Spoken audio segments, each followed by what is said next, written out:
आज मुझे घर से निकलते निकलते ही देर हो चुकी थी और मुझे इस बात का डर था कि कहीं मेरी बस ना निकल जाए, क्योंकि मुझे यहाँ से बहुत दूर जाना था और तकरीबन 1 घंटा तो वहाँ पहुँचने में ही लग जाता था। लेकिन मेरी नौकरी अच्छी थी, मुझे अच्छे पैसे मिल रहे थे, इसलिए मैं यहाँ आने जाने की परेशानियों को बर्दाश्त कर रही थी। अभी भी मैं तेज कदमों से चलती हुई बस स्टॉप पर आ गई और कुछ ही देर में बस आई तो मैं तुरंत उसमें सवार हो गई। बस में बैठने के बाद मैंने एक सुकून की सांस ली। मुझे इस बात की फिक्र थी कि कहीं मेरे पहुंचने से पहले मालकिन ना आ जाएं। वैसे तो मालकिन अच्छी थी, लेकिन कभी कभार वो इस तरह की लापरवाहियों पर बहुत ज्यादा गुस्सा करती थी और मुझे उनकी इसी बात से डर लगता था। मैं उनके गुस्से से घबराती थी। आज तक उन्होंने मुझ पर कभी गुस्सा नहीं किया और ना ही कभी मुझे डांटा। इसी वजह से मुझे इस बात का ज्यादा डर था, क्योंकि मैं अपनी छवि खराब नहीं करना चाहती थी। लेकिन आज घर पर भी एक मसला हो गया था, जिसकी वजह से मुझे वहां पर देर हो गई। भगवान का नाम लेकर जैसे तैसे मेरा सफर खत्म हुआ और मैं अपने बस स्टॉप पर उतर गई। यहाँ से अभी मुझे पैदल 15 मिनट चलकर जाना था और फिर मेरा मसाज सेंटर आता। ये शहर का एक पॉश इलाका था और यहाँ पर शहर के काफी अमीर लोग रहते थे, बड़ी बड़ी गाड़ियों में आते थे। मैं जब भी यहाँ आती थी तो मुझे बहुत नीचा महसूस होता था। बड़ी बड़ी गाड़ियाँ दिखती थीं और मॉडर्न किस्म की औरतें यहाँ दिखाई देती थीं। हमारे मसाज सेंटर में भी बहुत मॉडर्न औरतें आती थीं और मैं उन्हें देखकर हैरान होती थी कि ये हमारे ही देश में रहती हैं। लेकिन मेरी हैरानी देखकर एक दिन मालकिन कहने लगी, अरे ये दिल्ली का सबसे पॉश इलाका है, सबसे महंगा इलाका, और यहाँ पर इसी तरह के लोग रहते हैं। तुम भला कब तक इन्हें देखकर हैरान होती रहोगी? ऐसा लगता है जैसे तुम किसी गांव से आई हो। मालकिन ने मुझे समझाने वाले अंदाज में कहा तो मैंने सिर हिला दिया। मैं तो कभी अपने घर से बाहर निकली ही नहीं थी, लेकिन अब मजबूरी की वजह से मुझे अपने कदम बाहर निकालने पड़े थे और इस नई चमकती दुनिया को देखकर मेरा हैरान होना तो बनता था। मैं तेज तेज कदम उठाती हुई तकरीबन 15 मिनट का रास्ता 10 मिनट में तय कर मसाज सेंटर पहुंच चुकी थी। ये देखकर मुझे चैन की सांस आई कि अभी तक मालकिन वहां नहीं आई थी। मैंने थोड़ी देर बैठकर ठंडी सांस ली और जल्दी से अपना स्टॉल उतार कर अंदर रख आई और फिर फौरन अपनी सीट पर आकर खड़ी हो गई। मालकिन कुछ ही देर में आने वाली थी और उसके बाद कस्टमर भी आने शुरू हो जाते थे। रोज का हमारा यही रूटीन था। सुबह से लेकर शाम तक हम एक ही काम करते थे। यहाँ पर एक तरफ ब्यूटी पार्लर बना हुआ था, जबकि दूसरी तरफ मसाज सेंटर था। ब्यूटी पार्लर का काम वहाँ की लड़कियां करती थीं और क्योंकि मेरा काम मसाज का था, इसलिए मैं यहाँ पर होती थी। यहाँ पर कुछ एक ही लड़कियां थीं जो मसाज में ट्रेंड थीं। मुझे भी अब इतने समय के बाद इस काम में महारत हासिल हो गई थी। मालकिन के आने के कुछ देर बाद ही कस्टमर आने शुरू हो गए और हम सब अपने अपने कामों में लग गए थे। मैं अभी एक कस्टमर का मसाज करके फ्री हुई थी कि मालकिन ने मुझे बुलावा भेजा। मैं उनके दफ्तर में गई तो वहां पर एक किन्नर को बैठे देखा।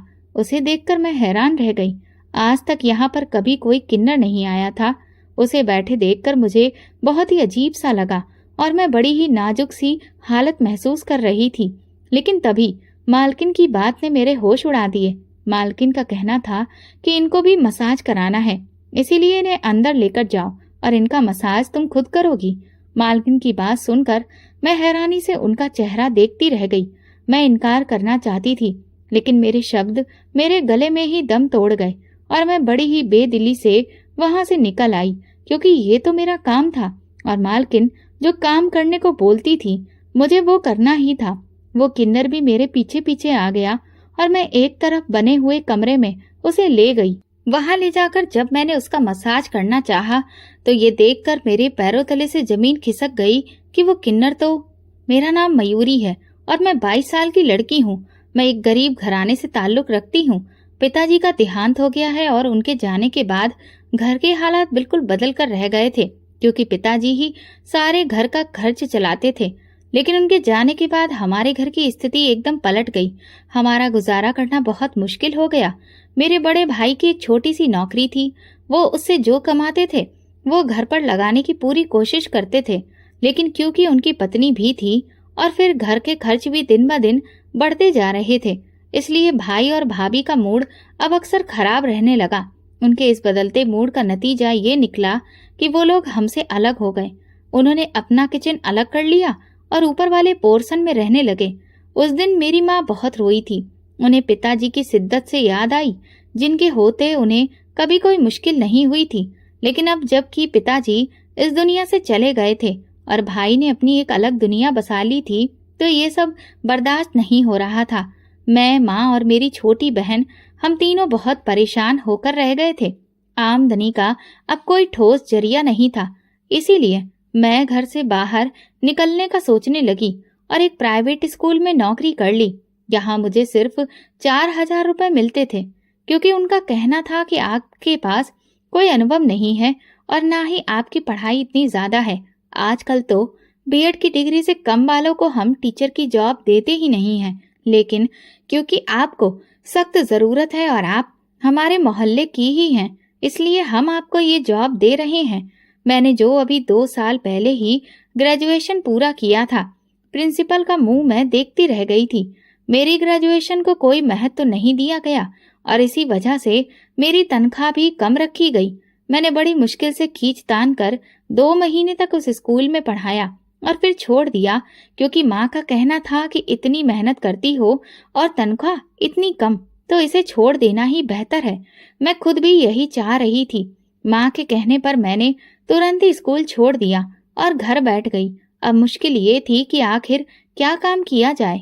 वैसे तो मुझे पार्लर का काम आता था और मेरा हाथ भी अच्छा था, लेकिन मुश्किल ये थी कि मेरे पास इतना पैसा नहीं था कि मैं अपने घर पर ही पार्लर खोल सकूं। इसीलिए आजकल मैं सोच विचार कर रही थी कि किसी से पैसे उधार मांग लूं, जो पार्लर का काम चलने के बाद वापस कर सकूं। लेकिन इस सिलसिले में अभी तक मेरे मन में कोई भी ऐसा इंसान नहीं आया था।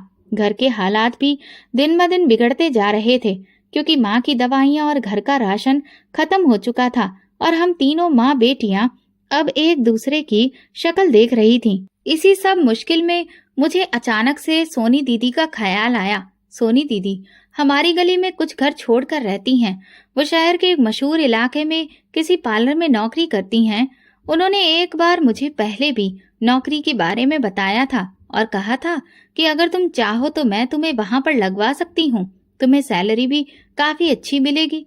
लेकिन तब मेरे पिताजी जिंदा थे, इसीलिए मैंने हाँ ही नहीं भरी थी, क्योंकि मुझे पता था कि मेरे पिताजी तैयार नहीं होंगे।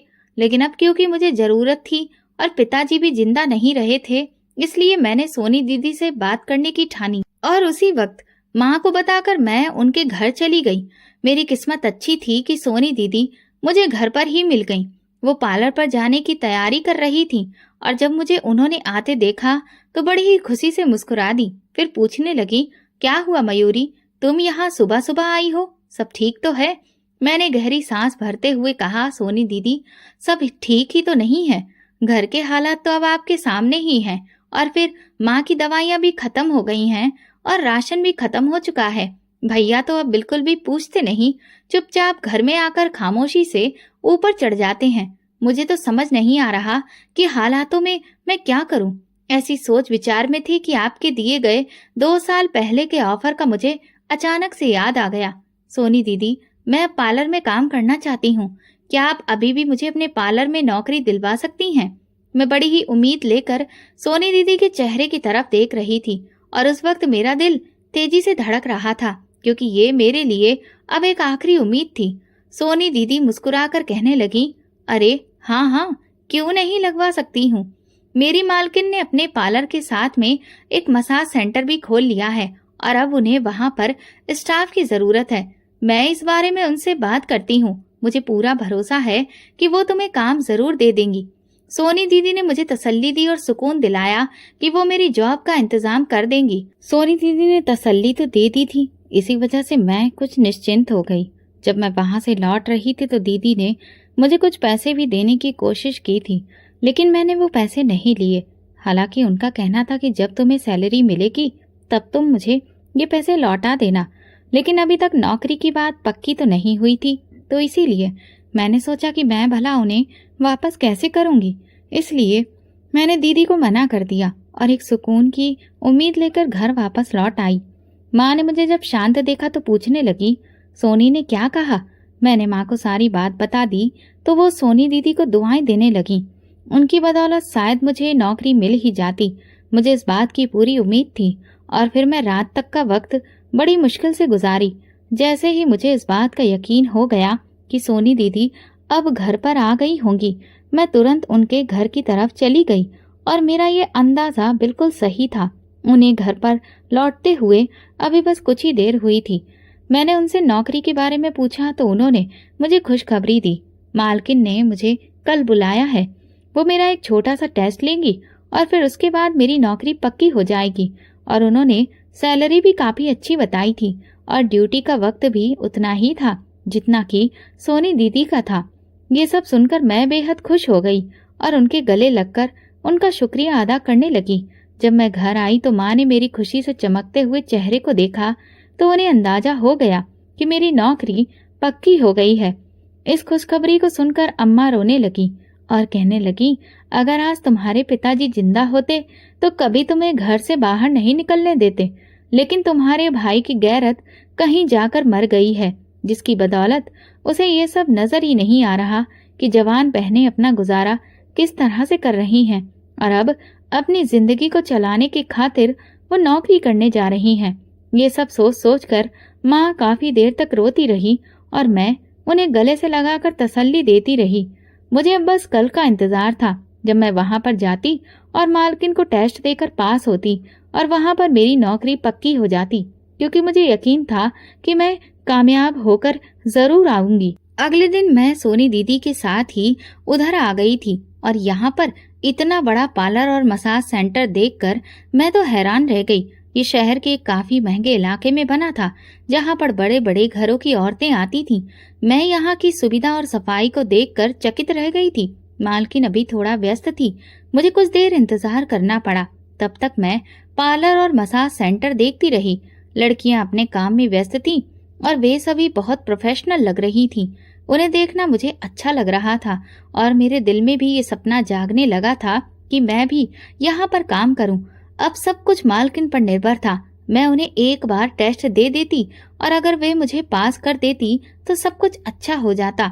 मैं दिल ही दिल में न जाने कितने सपने बुन रही थी। एक जगह जाकर बैठ गई।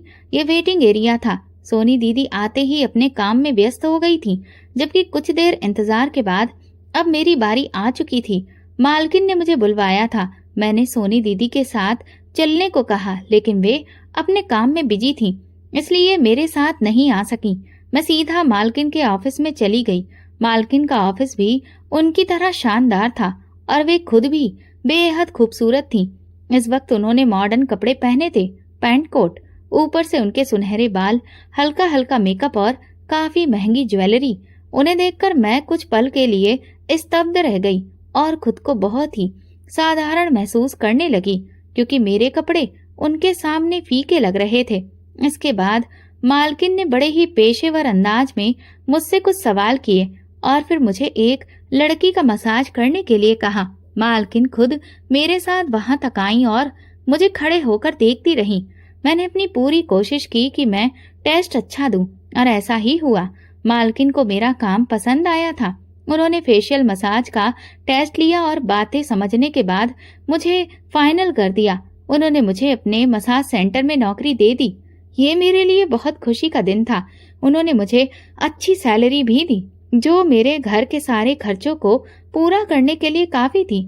आने जाने की थोड़ी परेशानी जरूर थी, क्योंकि रोज इतना सफर करके आना और फिर उतना ही सफर करके वापस जाना मेरे लिए मुश्किल था। लेकिन कुछ दिनों बाद मैंने इस सब की आदत डाल ली थी।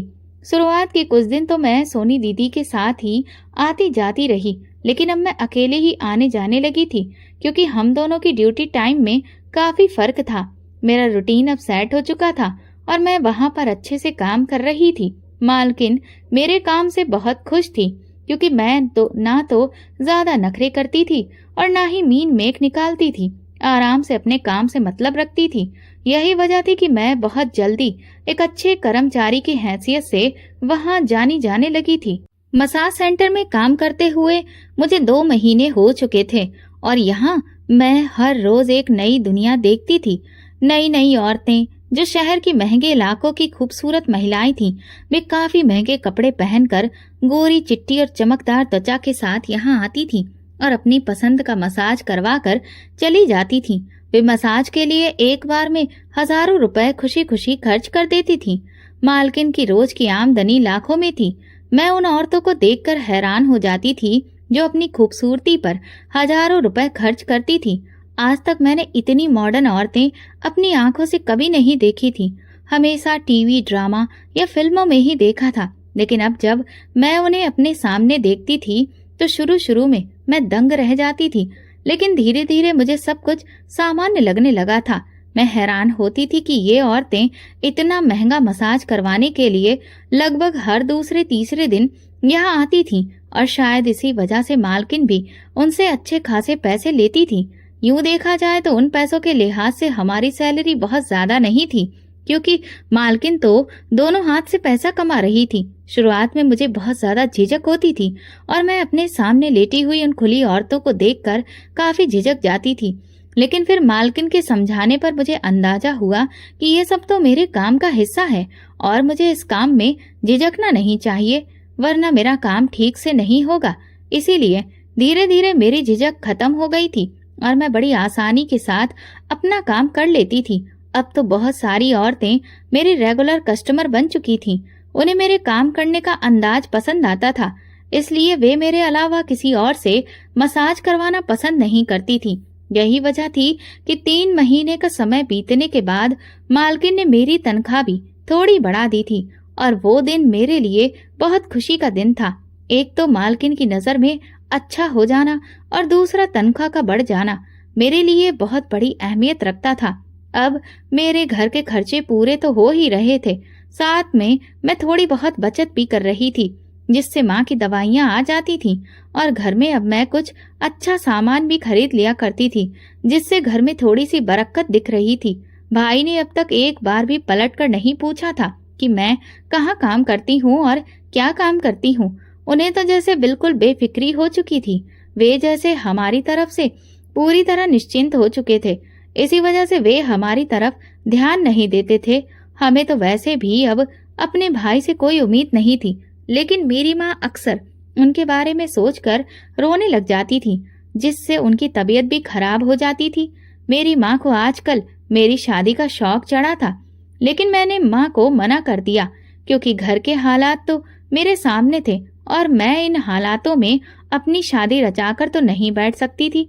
इसलिए मैंने माँ से कहा कि आप मेरी शादी की फिक्र भी छोड़ दें और छोटी बहन की शादी कर दें, जबकि माँ इस बात के पक्ष में बिल्कुल भी नहीं थी कि बड़ी के होते हुए छोटी बहन की शादी कर दी जाए। लेकिन मैं अभी शादी के लिए तैयार नहीं थी। मुझे भी अभी कुछ समय तक नौकरी करनी थी और उसके बाद अपना एक पार्लर बनाकर उसमें अपना नाम कमाना था। माँ की परेशानी भी अपनी जगह सही थी। उनका कहना था कि तुम्हारा भाई तो पूछता नहीं है और अगर मुझे कुछ हो गया तो फिर तुम लोगों का भविष्य क्या होगा। उन्हें यही बात अंदर ही अंदर खाए जा रही थी, लेकिन फिर भी मैंने तसल्ली दी। भला इसके अलावा मैं और कर भी क्या सकती थी। इस मसाज सेंटर में काम करके मुझे अच्छा एक्सपीरियंस मिल रहा था और मैं यहाँ पर बहुत ही सुकून से काम कर रही थी। यहाँ का एक्सपीरियंस हासिल करके मैं अपना पार्लर सेट करना चाहती थी। सोनी दीदी भी इस मामले में मेरा साथ देने को तैयार थी। उनका कहना था कि तुम यहाँ पर काम करके एक्सपीरियंस हासिल करो और फिर मैं तुम्हारा पार्लर सेट करने में तुम्हारी मदद करूंगी। इस मामले में मैं किस्मत वाली थी कि मुझे सोनी दीदी का साथ मिला था। आज भी मैं रोज की तरह मसाज सेंटर आई थी और अपने काम में व्यस्त थी कि तभी अचानक एक अजीब सा शोर हुआ, जिसकी वजह से मैं परेशान हुई। मैं उस वक्त एक कस्टमर का मसाज कर रही थी और वो शोर काफी तेज होता जा रहा था। न जाने क्यों मुझे अजीब सा महसूस हुआ, घबराहट होने लगी। मैं अपना काम छोड़कर जा नहीं सकती थी, लेकिन मेरी कस्टमर ने ही मुझे कहा कि देखो तो बाहर जाकर किस बात का शोर है, क्या हो रहा है। मैं भी फौरन अपने हाथों को साफ करने के बाद बाहर आई तो देखा कि बाहर एक कस्टमर काफी ऊंची ऊंची आवाज में बोल रही थी, जबकि मसाज सेंटर की सब लड़कियां उसके आसपास खड़ी थीं और उसे तरह तरह से समझाने की कोशिश कर रही थी। उनका कहना था कि मैंने खुद अपनी आंखों से यहाँ पर कैमरा देखा है, आखिर तुम लोग हमारी प्राइवेसी का ध्यान क्यों नहीं रखते? तुम लोगों ने ये कैसा काम फैला रखा है? वो काफी तेज आवाज में हमारे मसाज सेंटर के बारे में इल्जाम लगा रही थी। लड़कियां उसे शांत करने की कोशिश कर रही थी, लेकिन शायद वो औरत कुछ भी समझने के मूड में नहीं थी।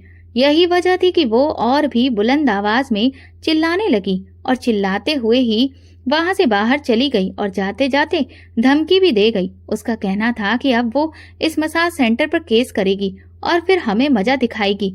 इतनी देर में मालकिन को भी किसी ने सूचना दे दी। मालकिन वहां पर आ चुकी थी और जब उन्हें इस सारे मामले की खबर हुई तो वे काफी परेशान हो गई। हालांकि परेशान तो अब मैं भी थी और घबरा भी गई थी, क्योंकि आज तक कभी ऐसा कुछ भी सुनने या देखने में नहीं आया था। न जाने वो औरत इतना बड़ा इल्जाम लगाकर क्यों गई थी और फिर उसका इस तरह से चिल्लाना और जाते जाते धमकी देना हम सबको परेशान कर गया था। लेकिन फिर मालकिन ने हम सबको तसल्ली दी और कहा, अक्सर दूसरे मसाज सेंटर वाले हमारे मसाज सेंटर को बदनाम करने के लिए ऐसे हथकंडे अपनाते रहते हैं, इसीलिए तुम लोगों को घबराना नहीं है, बस अपने काम की तरफ ही ध्यान रखना है। मालकिन ने सबको हिम्मत देते हुए अपनी सफाई पेश की और फिर सबको काम की तरफ वापस लगा दिया। सारी लड़कियां खामोशी से अपना अपना काम करने लगीं।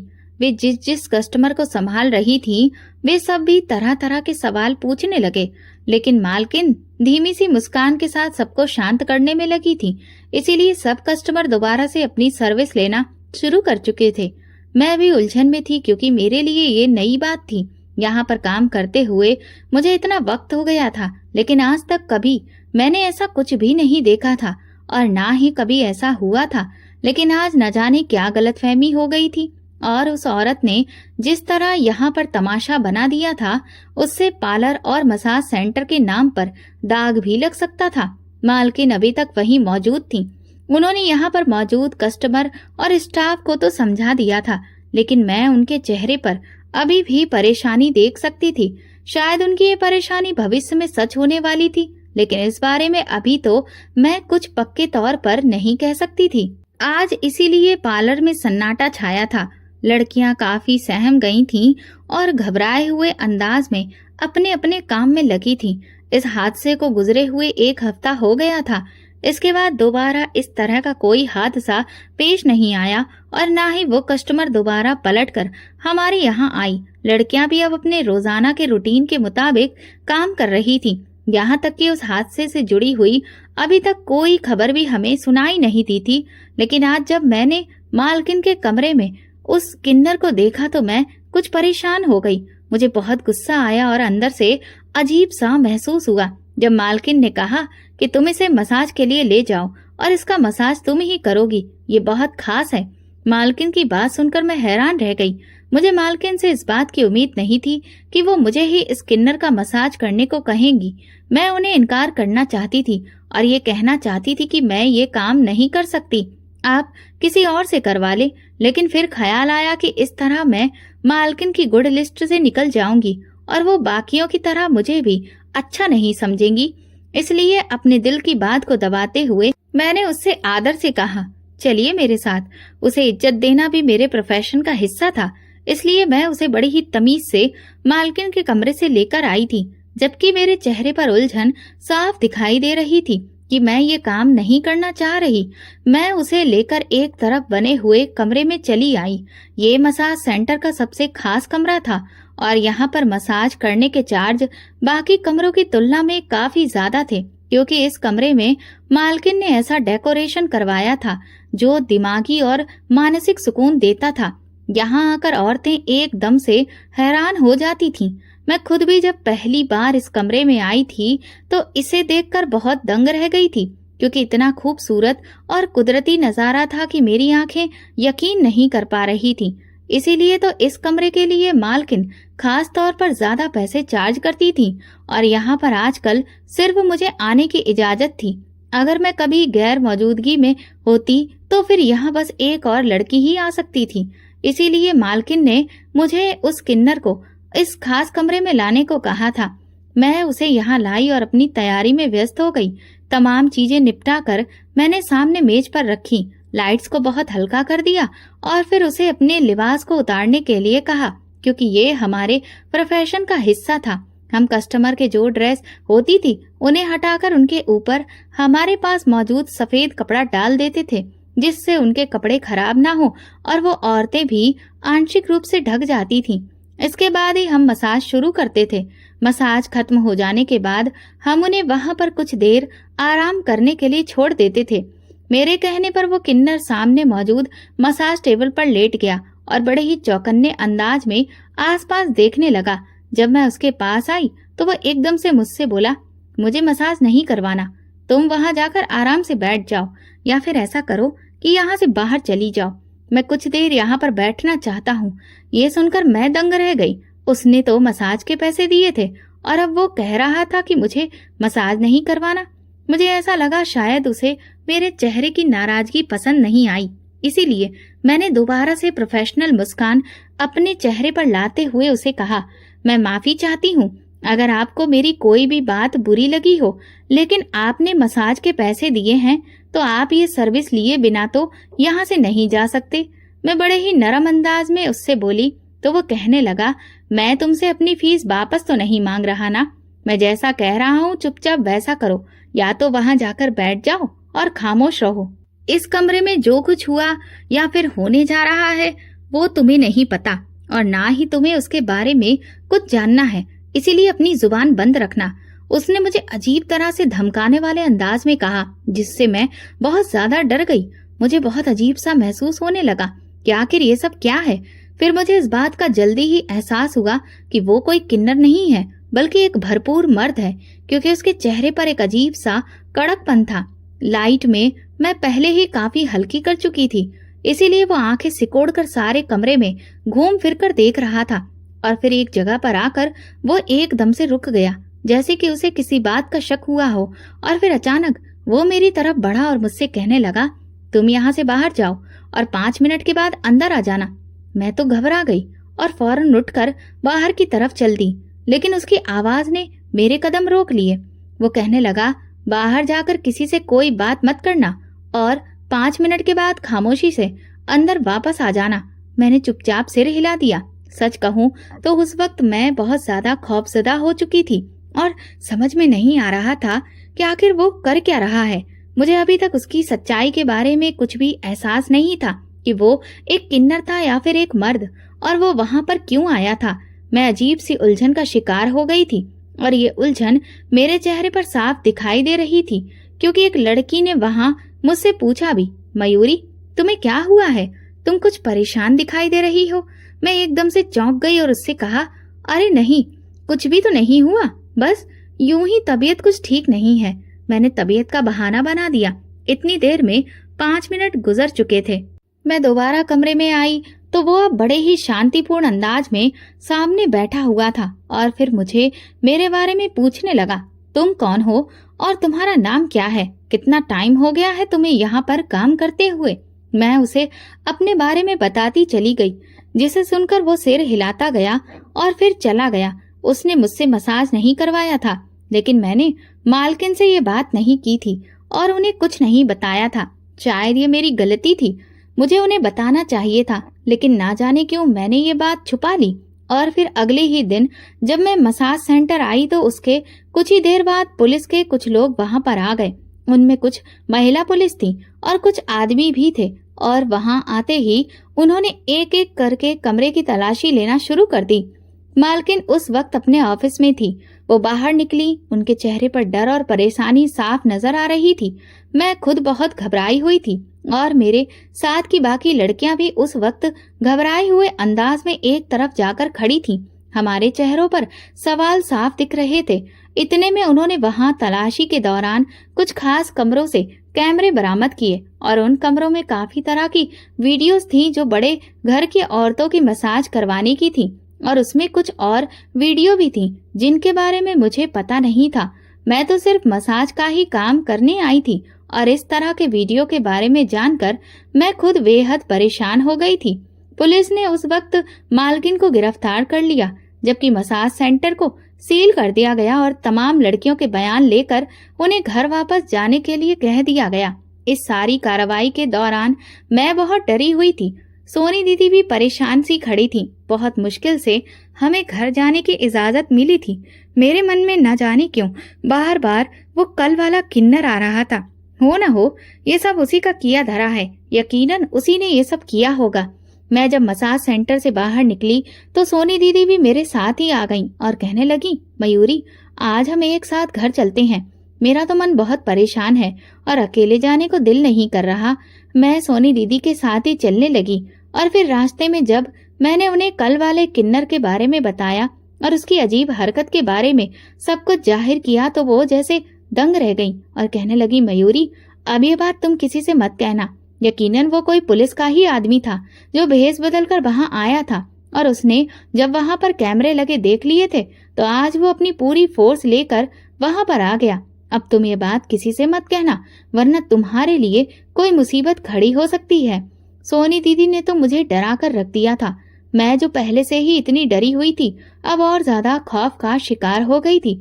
घर वापस आई तो माँ मुझे जल्दी आते देखकर परेशानी से पूछने लगी कि आखिर क्या बात है, आज तुम इतनी जल्दी आ गई। माँ को जब सारी सच्चाई के बारे में बताया तो वो खुद भी दिल पर हाथ रखकर रह गई। मुझे मसाज सेंटर की परेशानी तो थी ही, साथ में अपनी नौकरी जाने की भी टेंशन थी, क्योंकि बैठे बैठे नौकरी से हाथ धोने का मतलब घर के खर्चों में तंगी होना था और हमारे पास तो अभी इतनी भी कोई बड़ी जमा पूंजी नहीं थी जिसके सहारे हम 2-3 महीने गुजार सकते। अब तो एक भयंकर परेशानी मेरे सिर पर सवार हो चुकी थी। 2-4 दिन तो इसी तरह गुजर गए। मालकिन का भी कुछ अता पता नहीं था क्योंकि वो पुलिस की हिरासत में थी और फिर उनके साथ क्या होना था क्या नहीं हम में से कोई भी नहीं जानता था। अखबारों में ये कांड बहुत उछल गया था और फिर वहीं से पता चला था कि किसी बड़े अफसर की पत्नी की वीडियो बनाई गई थी और उसने वहां पर कैमरे लगे हुए देख लिए थे। उसने मसाज सेंटर में भी शोर शराबा किया था और उसके बाद उसी की ही कंप्लेंट पर ये सारा एक्शन लिया गया था। मुझे अचानक वो औरत याद आ गई थी जो कुछ दिन पहले ही मसाज सेंटर आई थी और जिसने वीडियो बनाने और खुफिया कैमरे लगाने की बात कहकर खूब हंगामा मचाया था। और मुझे भी जैसे अब यकीन हो गया था कि ये सब उसी औरत की वजह से ही हुआ है। ये केस कई दिन अखबार के पहले पन्ने पर आता रहा और खूब लाइमलाइट में रहा। कई तरह की खबरों में इसके चर्चे रहे। इसकी वजह से मैं उन दिनों बहुत ज्यादा मानसिक परेशानी का शिकार रही। कुछ दिनों के बाद जब इस केस के चर्चे थोड़े कम हो गए तो मैंने सोनी दीदी से बात की कि अब क्या करना है। वो खुद बहुत परेशान थी क्योंकि वो विधवा थी और अपने घर का खर्च वही चलाती थी। अब एकदम नौकरी से हाथ धो बैठना उनके लिए भी एक बड़ी परेशानी का कारण था। इसलिए हम लोगों ने बहुत सोच विचार करके एक इरादा किया और फिर अपनी ही गली में सोनी दीदी के घर की बैठक में हमने पार्लर का काम शुरू कर दिया। कुछ पैसे मेरे पास थे और कुछ सोनी दीदी के पास थे और फिर कुछ हमने उधार ले लिए और इस तरह से हमारा ये काम चल निकला। मैं और सोनी दीदी अब अपने पार्लर के काम में व्यस्त हो गए थे और दिन रात हमें उसी से फुर्सत नहीं मिलती थी। हमारा काम खूब चलने लगा और हमारी गली के अलावा आसपास के इलाके की औरतें भी हमारे पार्लर में आने लगी थीं। इस तरह से हम लोग काफी व्यस्त हो गए और दोबारा कभी भी हमें उस मसाज सेंटर में जाने का मौका तो नहीं मिला। लेकिन एक दिन टीवी पर ही देखा था कि मालकिन जमानत पर रिहा हो चुकी थी। सोनी दीदी ने जब ये सुना तो कहने लगी, मालकिन के हाथ बहुत लंबे हैं, यकीनन किसी ने उनकी जमानत करवा दी होगी और अब वो यहाँ पर नहीं रहेंगी बल्कि वो बाहर किसी दूसरे देश चली जाएंगी। सोनी दीदी ने जब ये बात कही तो अचानक मेरे मन में ख्याल आया। मैंने उनसे पूछा, आखिर फिर मालकिन उन वीडियोस का क्या करती थी? अगर उन्होंने खुफिया कैमरे वहां पर लगाए थे तो वो वीडियो बनाकर क्या करती थी? दीदी हंसते हुए कहने लगी, तुम बहुत मासूम हो। वो वीडियो के जरिए उन औरतों को ब्लैकमेल करती थी और उनसे पैसे वसूलती थी। इसके अलावा वो वीडियो किसी ऐसी वेबसाइट को भेज देती थी जो इस तरह का गिरा हुआ काम करती थी। इस तरह से उसे डबल कमाई हो जाती थी और मसाज करने से वो ट्रिपल कमाई कर लेती थी। सोनी दीदी ने जब पूरी बात बताई तो मैं दंग रह गई। मैं तो कभी सपने में भी नहीं सोच सकती थी कि ऐसा भी कुछ हो सकता है। मैंने भगवान का नाम लिया और फिर अपने काम में लग गई। 1 साल के काम के अरसे में हम दोनों ने बहुत अच्छा काम सेट कर लिया था और अब हमारा इरादा यही था कि कुछ ही दूरी पर इसकी एक नई ब्रांच खोली जाए। एक ब्रांच पर सोनी दीदी होंगी और एक पर मैं। इस तरह से हमारे पार्लर की पहली ब्रांच की शुरुआत हो गई और फिर अपनी मेहनत के बलबूते पर हम दोनों रुकी नहीं, बल्कि एक के बाद दूसरी और दूसरी के बाद तीसरी ब्रांच जल्दी ही बन गई। इस समय शहर में हमारे पार्लर की कुल 5 ब्रांचें हैं और हम दोनों ही उन्हें संभालते हैं। मेरी मेहनत और तरक्की को देखते हुए मेरी छोटी बहन भी इसी फील्ड में आ गई और अब वो एक ब्रांच का काम संभालती है। मेरी माँ आज भी शादी के लिए कहती हैं, लेकिन मेरा अभी शादी का कोई इरादा नहीं है। भाई और भाभी ने जब घर के हालात बेहतर होते देखे और उन्हें पता चला कि मैंने अपना पार्लर का काम सेट कर लिया है और मुझे पार्लर से काफी अच्छी खासी आमदनी हो रही है, तो उन्होंने दोबारा हमारे साथ रिश्ते ठीक करने चाहे। लेकिन अब मैं उन्हें इस काबिल नहीं समझती थी, क्योंकि चाहकर भी मैं उन्हें पहले जैसी इज्जत नहीं दे पाती।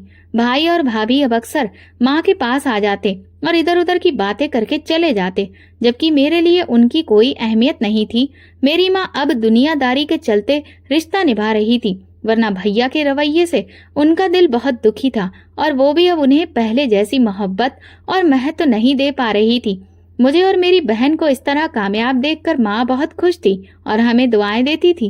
मैंने पहले दिन से ही तय कर लिया था कि मैं अपने इस प्रोफेशन में कभी भी किसी भी तरह का 2 नंबर का काम नहीं करूंगी और आज इतने साल गुजर जाने के बावजूद मैं अपने वादे पर कायम हूँ। यही वजह है कि मेरा काम खूब फल फूल रहा है। आज मेरे घर के हालात इतने बेहतर हो चुके हैं कि अब मेरे नए घर का निर्माण शुरू हो चुका है। जल्दी ही मैं अपनी छोटी बहन और माँ के साथ अपने खुद के घर में रहूंगी। ये सब देखकर मेरे भैया भाभी को अब हमसे जलन होने लगी है और इसीलिए वे हमारे बारे में तरह तरह की बातें आसपास फैला रहे हैं। लेकिन मुझे अब इससे कोई फर्क नहीं पड़ता, क्योंकि जब लोग आपकी बराबरी नहीं कर पाते तो वे आपको नीचे गिराने की कोशिश करते हैं। वे मेरे दुख के साथी कभी नहीं रहे और इसीलिए मेरे सुख के साथी भी कभी नहीं होंगे। दोस्तों, अगर आपको हमारी कहानी पसंद आई हो तो कमेंट करके जरूर बताएं। वीडियो को लाइक करें और ज्यादा से ज्यादा शेयर करें। अगर आप चैनल पर नए हैं तो सब्सक्राइब जरूर करें और नोटिफिकेशन बेल दबाएं ताकि अगली अपडेट सबसे पहले आपको मिले। धन्यवाद।